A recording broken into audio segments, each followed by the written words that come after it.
say few words about Dr. B.R. Ambedkar. His full name was Bhimrao Ramji Ambedkar.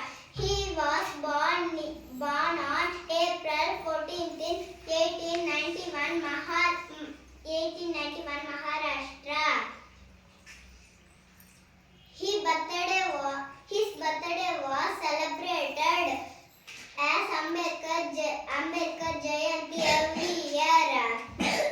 He is popularly known as Baba Sahib.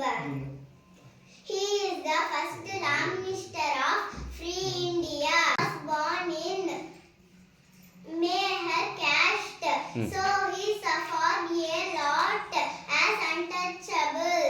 He led social movements to